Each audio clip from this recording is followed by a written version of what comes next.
I'm wired to create, and Yeah. that's what I love doing, and I love teaching, so all that comes natural for me. But when it comes to like marketing and like putting those types of things together, can I just not work and just take photos? Yes. You and every artist out there is just, can I just create and somebody else handles everything else? Please. I need to create some more passive income, and I want to sell my work. I want to see it on people's walls. I want them to enjoy it. I want them to experience it. I want them to be emotionally connected to some of these images. For sure. 6 months ago or so, and I finally just did like a launch where I did a free giveaway. Also included a free one-on-one workshop with that, and that helps to generate a lot of leads, a lot of emails and interest, and building that email list. But I followed the guide on you, like you guys it was super helpful. I just followed that guide like to a T, and then I thought it was pretty successful. You did the hard work of building an audience. The audience loves what you do. Now you have to just keep taking shots to figure out how to monetize them. And in terms of price points, like, it's amazing when you have an audience like this on Instagram that you've got to have the price points for everyone.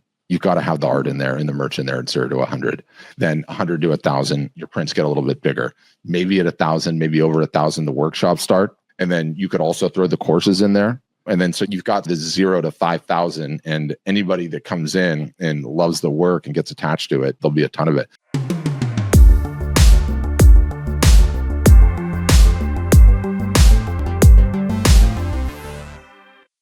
All right, and we're live. Patrick here, back with another episode of the Art Marketing Podcast, continuing on in our customer interview series.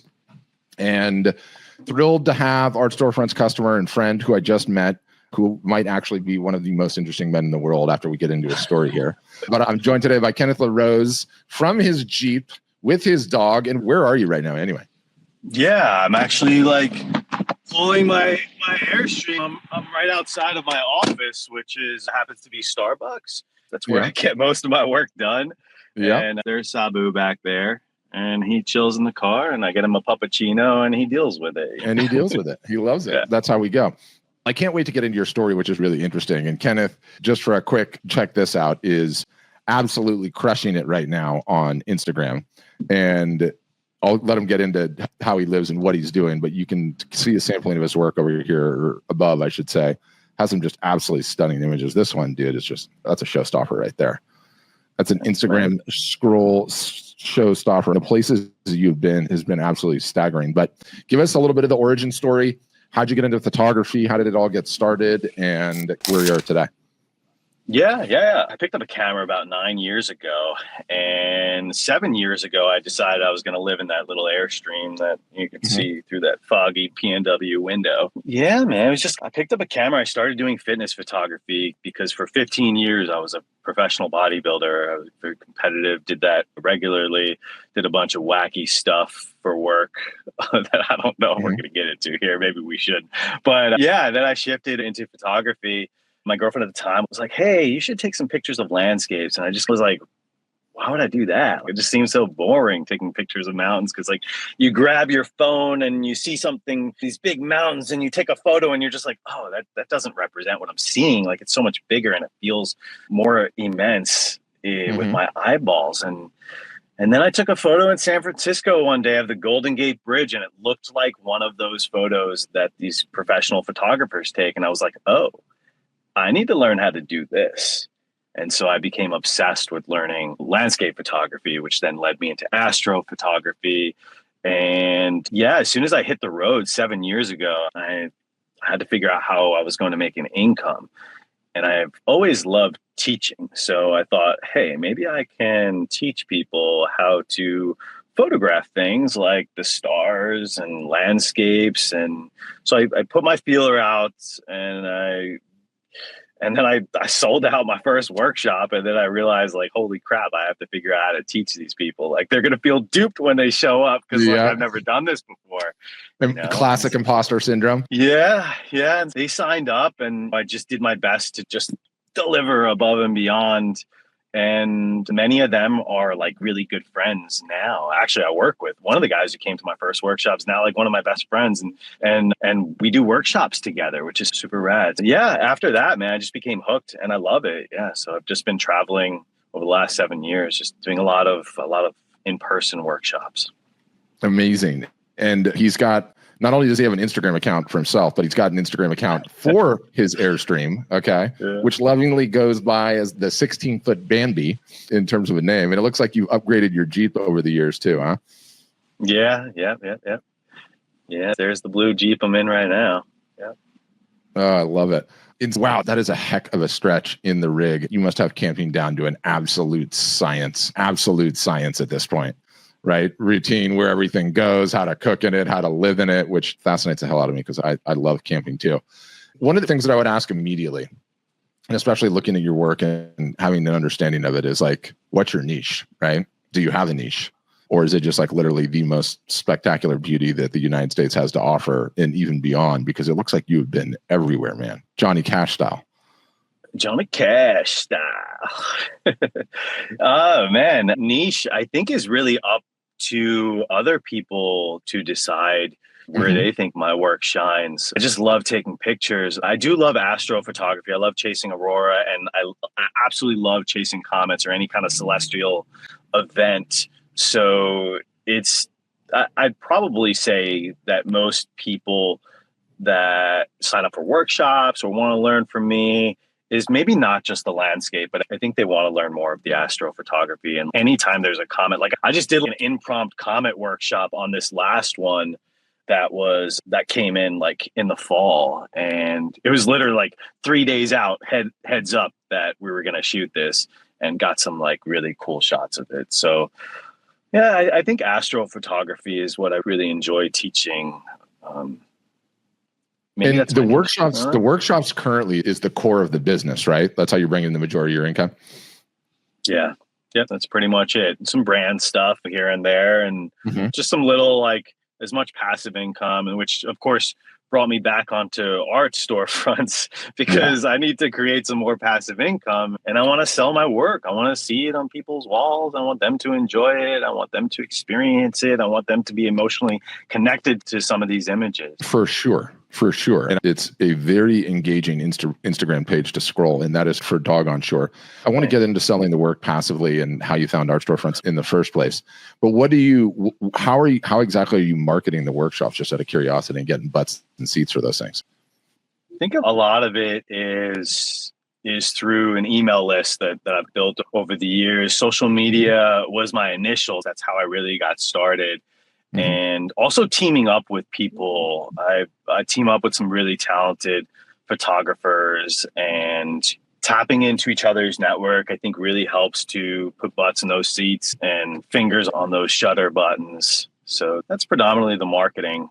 I'm fortunate. I work with one of the Michael Jordans of photography, Michael Shainbloom, and we actually just wrapped up a workshop yesterday. We did a 6-day winter waves road trip that was incredible. And so, yeah, I think just like diversifying who you work with, like finding people that you really enjoy working with, and it just makes it fun and easier to network with more potential students. Do you feel like there is an opportunity to bolt a digital class of some kind onto it? Does the scouting these spots and the retouching and the setup, I wonder if that's not a good avenue to explore too, just because you've already had success in the workshops and you've got wait lists and everything else.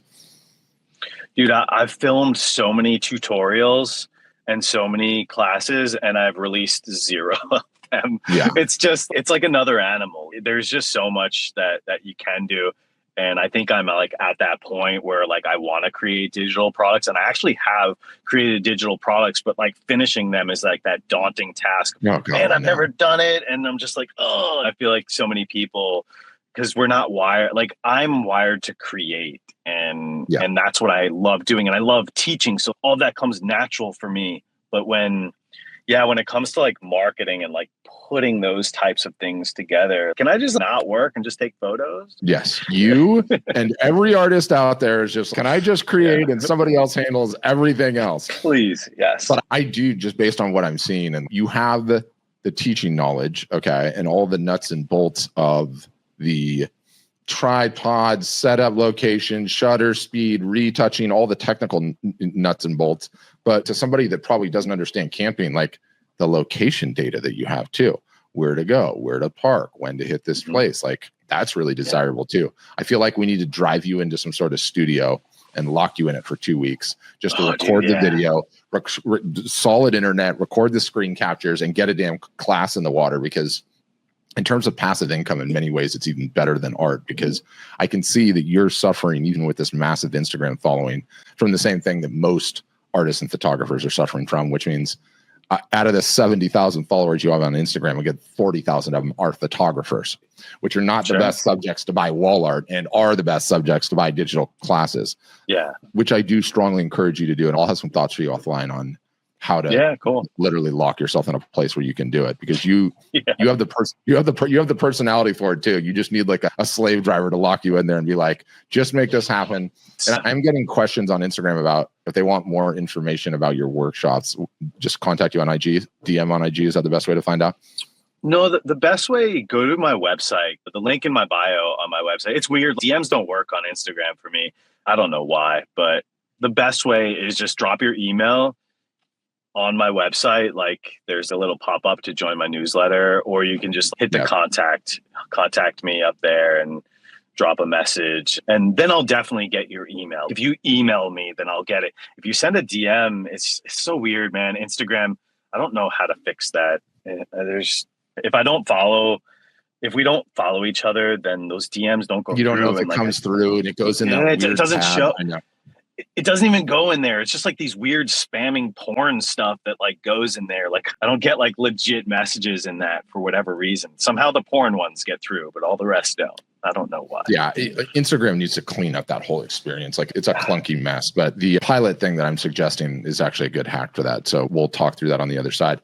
One thing that I see right away, okay, that I said to you when we were warming up is you need to bridge the visual gap. And the way that I always say this, okay, and you probably heard me say this, or maybe you haven't, but it's like, Kenneth, if I hired you to sell knives for me door to door, when you knocked on that door, what would you have in your hands?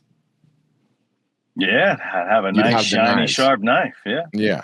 So when you have a picture of the knives, you would have to be a pretty damn good salesman, right? You would have to be a really good salesman. And and look, I know it's hard because you're traveling the world. It's not like you have space for a giant rolling inventory in Bambi in the Airstream. True. But what I've learned over my years of doing this, like the physical holding the thing and being able to show off the thing and show that it has 3 dimensions and that it's real, it's not just a photo, is more important. It's more important now than it ever has been, because everybody's on Instagram all day long, and on Instagram all day long are beautiful photos just like yours, like amazing, millions of them. And just by virtue of reps and sets and repetition, like it's the one thing that no one sees. Right. The actual product that I can lust after, that I can focus on. So we got to figure out a way to get you some samples somewhere, shipped on the road, picked up at some sort of random FedEx spot somewhere. Yeah. You guys, when we were talking just before the episode started, Kenneth is like, can we make this more of a working episode? And I want to talk about everything that I've just done through this Black Friday and Cyber Monday. And so he's going to share that story in a second. But how did you find Art Storefronts originally? And then tell them how long you waited to get your website live, because I love this story too. I think back in like 1992, I discovered Art Storefronts. Yeah. No, I don't. Dude, it's so long ago that I don't even remember. I do remember. I had a friend who she had gotten Art Storefronts, and she had told me like, oh, this is the best website if you want to sell art. Like they do all this stuff. And I was just like, oh, okay. I was still like fairly new. I was probably a couple of years into photography. It was back in 2017. I think I've been a customer since 16 or 17. And, I paid the big bucks. And then I couldn't figure out how to do all this because I'm not technologically savvy. So I like went through and my thing was a mess. So I called customer service, cleaned it up, put some stuff on there, wasn't making any sales. Then I put it in hibernation mode for 6 years. And then recently I brought it back and I talked to Berlin was like, I don't know how big the company is, but Berlin, I love her. She is so awesome. So Berlin, if you're listening to this, thank you for all your help setting up she basically explained how everything worked on Art Storefronts. Now I'm able to like navigate all through it and do whatever I need to do. And so I spent some time putting together all my photos. I also write poems that go with every photo. So every photo that I post actually has a poem that was written specifically for it. It's just another form of creativity, not using AI to create these poems. These are just my retrospective or introspective thoughts put into some rhyming scheme that I enjoy doing. So yeah, I coordinated all those photos or connected them with the poetry on the website. And what was that? I don't know, 6 months ago or so. And I finally just did like a launch where I did a free giveaway. Also included a free one-on-one workshop with that. And that helps to generate a lot of leads, a lot of emails and interest and building that email list. But I followed the guide on you guys it was super helpful. I just followed that guide like to a T. And then, I thought it was pretty successful. Yeah. A great launch. But okay, Kenneth just went through his Black Friday, Cyber Monday playbook, right? Which is driving the traffic to your site, following all the advice that we give them. And this is what we were talking about before he came online. And did that with a decent size email list, right? Like what size is your email list at now? Like 1,500. Yeah. So 1,500 on his email list, 70,000, okay, on Instagram. And even Mr. Airstream has 4,700 followers, which is a good comment. And the results were suboptimal, subpar, butt kiss, skunked, 0. And so we were talking about that ahead of time. And it's like the most difficult thing to begin with, and then I want to get your 2 cents on why you think the results were they were. Yeah. You've been in this business for a while now, right? You've been growing this crazy following. The internet is telling you you're very good at what you do because you're getting a ton of validation. You're teaching these workshops where more and more people are learning about you and your name is getting out there and everything else. And yet you've had the website up for 6 months. And so it's deflating on some level because you're like, I'm really starting to catch my stride in my career, but digital marketing on the website stance, you're 6 months into it. You're just getting going. Yeah. I actually shifted from Art Storefronts a year or two ago. 3 years ago. Sorry. 3 years ago, I opened up a shop for 5 days. I put some stuff on Shopify and I had some success. I marketed the hell out of it. So I understand how to market this. Like I understand that you need to be consecutive for weeks leading up and then build it up, keep on adding more and more stuff to get people hyped, excited, add scarcity to the mix, drop some deals, extend them a little bit longer, and just really like massage and marinate that list of customers, those people that you've built that trust over the years with.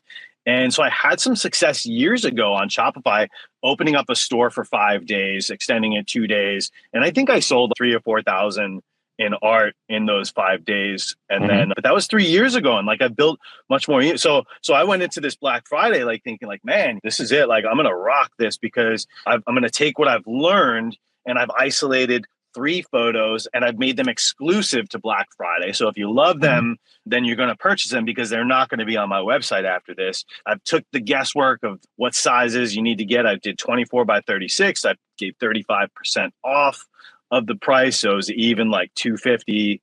And Black Friday, I sold none. And I also like just on paper. So then I was like, okay, Small Business Monday, I'm going to sell something, or Small Business Saturday, I'm going to sell something. Nothing. So I was like, crap. All right. So Cyber Monday, we need to switch things up. I'm going to pivot and I'm going to add 3 more sizes that are more affordable because $250 is a lot that maybe people are not willing to part with. So I put a 12 by 18 that was $69. Now I'm in that price range that people would be like, all right, I'm going to support this guy's work. Man, he's been hammering this down. I really love this one photo.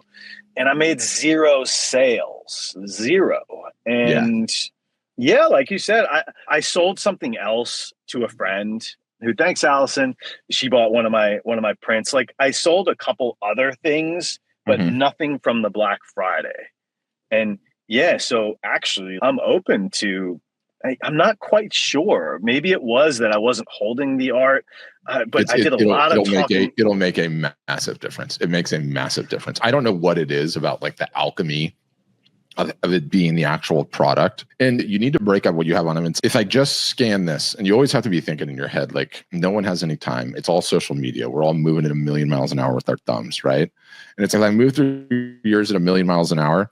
The photos are so good, it's almost hard to believe that this is an individual account. It feels more like one of these Instagram curators. You know what I mean? Sure. Curate like the most amazing images from like all over the world because you have so many just absolutely stunning photos. And you got to break up the visual pattern of that and get into a scenario where, one, you're showing the art on the wall, even if it's room mock-ups, right? You want to, ideally it's the real wall, but if it's room mock-ups, great. And then sometimes you holding it. And I can guarantee you, even just that little subtle shift, even if it makes something like that, makes it in every 7th or 8th image. And I know it's a pain in the ass because obviously you have to get the work printed and then you have to hold it and you have to get it shipped to you and all of that. It will fundamentally change the perception. That's number one. Number two, you can't beat yourself up because the art market 3 years ago versus now, night and day difference. Like, this was a rough year for everybody. Independent of the fact that the stock market is absolutely ripping, and this data that's come out of Black Friday, Cyber Monday about how a larger percentage of commerce is switching away from retail to online. Dude, inflation is ripping. Prices are out of control. Gas is out of control. Rent is out of control. No matter what, like, the media says or what, like, the landscape out there is, it was a hard year.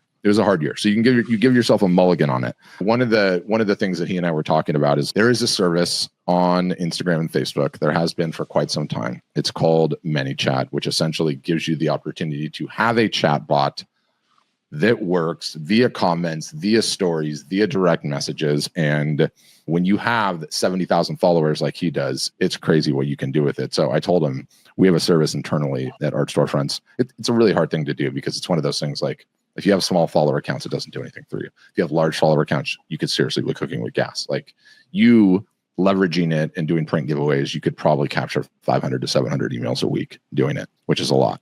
You could have a very robust email list in a very short period of time. So we'll experiment with that. We'll call this episode 1 of this particular series, and I'll bring him back after he's gone through this service.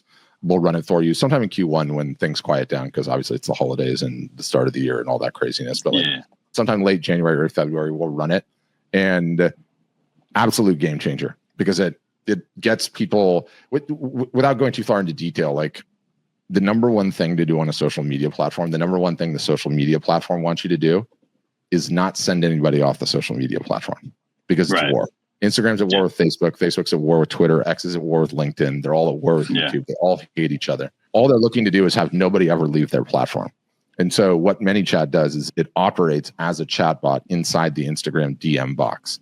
So when you compare, like, hey, go to the link in my bio, leave the social network, then go to a website. And by the way, Instagram has its own web browser that by design gives you a crappy web experience because they don't want you leaving. They don't want you doing it. So the fact that you keep them all on platform completely changes the conversion rate. But for you, as I look at it, I feel strongly that if I put some questions in the bot, and we'll do this, right? And you and I will make a bet before it happens, like, what percentage of Kenneth's audience are actually photographers? It is not going to be a small number. It is going to be an extremely large number, right? It's going to be like 30, 40, 50. It could even be 60%. But it's good to know that, right? One of the things that I love about guys like you is you've done the hardest thing, which is build an audience of 73,000, okay? Which is more, like I said, than 95% of the people that are on Instagram, maybe 92%. It's somewhere in the high 90s. So you've already got validation that your work is amazing, that there's something here. So now you have to work like hell at figuring out what is the best product that's going to sell them. And even if we go into this and it's like your audience, and especially the way you've been marketing on Instagram, you've attracted a ton of photographers. Guess what?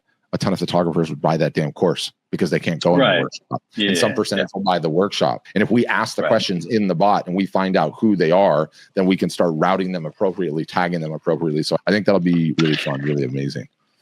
Yeah, just, dude, you got the most interesting man in the world vibe. So what is the long-term plan in terms of, you're on the road, you're hitting all these places? Do you even have a home base, or is it like, no, you're in the Airstream and it's wherever you park is home?